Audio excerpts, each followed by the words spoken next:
Je lis du livre de Genèse chapitre 26 au verset 24 ce qui suit. L'Éternel lui apparut dans la nuit et dit, je suis le Dieu d'Abraham, ton père. Ne crains point, car je suis avec toi. Je te bénirai et je multiplierai ta postérité à cause d'Abraham, mon serviteur. Prions. Seigneur, alors que nous découvrirons ce verset, merci de nous aider à grandir en toi. Merci de nous aider à saisir sa portée. Nous t'en prions au nom de Jésus et pour ta gloire éternelle. Amen. Lorsque l'Éternel apparut à Isaac, tu notes avec moi que c'est la nuit. Donc dans un songe ou dans une vision. Rappelle-toi, plus tard son fils Jacob, quand il se dirigeait vers la demeure de Laban, il prit une pierre, posa sa tête pour dormir la nuit, et c'est pendant son sommeil que Dieu lui donna le rêve de l'échelle qui reliait la terre au ciel. Nous comprenons donc, sans oublier les rêves qu'il donna à Pharaon, roi d'Égypte, le rêve qu'il donna à Nebuchadnezzar, roi de Babylone. Plusieurs exemples dans la Bible nous indiquent que l'Éternel parle aux hommes la nuit dans des rêves. Alors si tu es sincère, si tu veux avancer avec l'Éternel, je t'invite à être en règle avec lui. Et chaque soir, avant de t'endormir, prier pour lui demander de te parler. Tu peux lui dire de manière claire et précise, Seigneur, j'ai vu que tu as parlé à des hommes par des songes et des visions.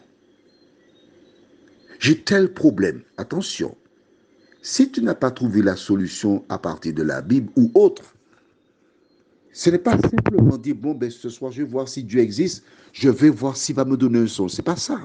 C'est pas ça du tout. Quand tu es dans une situation où tu as essayé tout ce qu'il fallait, tu demandes à ton Dieu. Parce qu'il parle aux gens dans leurs songes. D'où la nécessité de savoir où tu dors. Près de qui tu dors. Est-ce que tu dors près d'un emprunt ou de près de quelqu'un qui a toi? De quelles conditions te trouves-tu? De quelles conditions la mort risque de te retrouver? Et Dieu lui dit, je suis le Dieu d'Abraham. Pourquoi dit-il le Dieu d'Abraham? Mais Adam, c'était aussi sa créature. Nourri, qui crut et fit l'arche, était aussi sa créature. Mais pourquoi se présente-t-il comme le Dieu d'Abraham? Tout simplement parce que c'est d'Abraham que naîtrait le Messie. Parce que c'est avec lui qu'il a fait le contrat, l'alliance. Lui qu'il a sélectionné de tous les hommes pour qu'il soit une leçon de choses, un modèle pour les autres, afin qu'ils le connaissent. Et continue en disant, ne crains point. S'ayant identifié le premier message qu'il donne à Isaac, le premier message qu'il te donne, c'est ne crains point. Tu veux me suivre, mais tu as peur que ton époux te laisse. Tu as peur que ton épouse te laisse. Jésus te dit, ne crains point. Quand il s'adresse à toi, il commence par t'encourager, te consoler, te fortifier.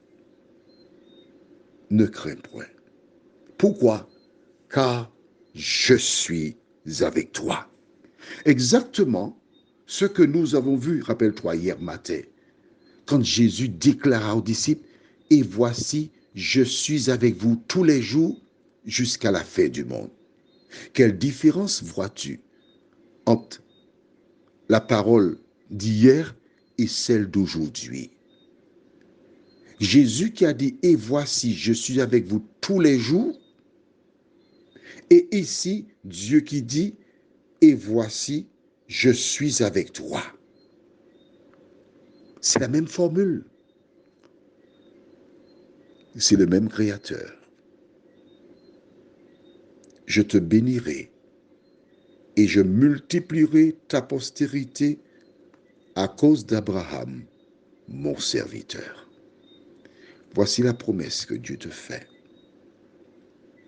Lorsque tu marches selon sa parole, il te dit de manière claire et précise, je te bénirai et je te multiplierai.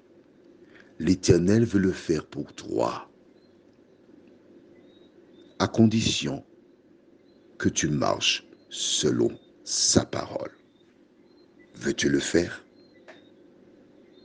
Quand nous regardons l'histoire d'Isaac, nous découvrons qu'effectivement, l'Éternel l'a béni et il a multiplié sa postérité.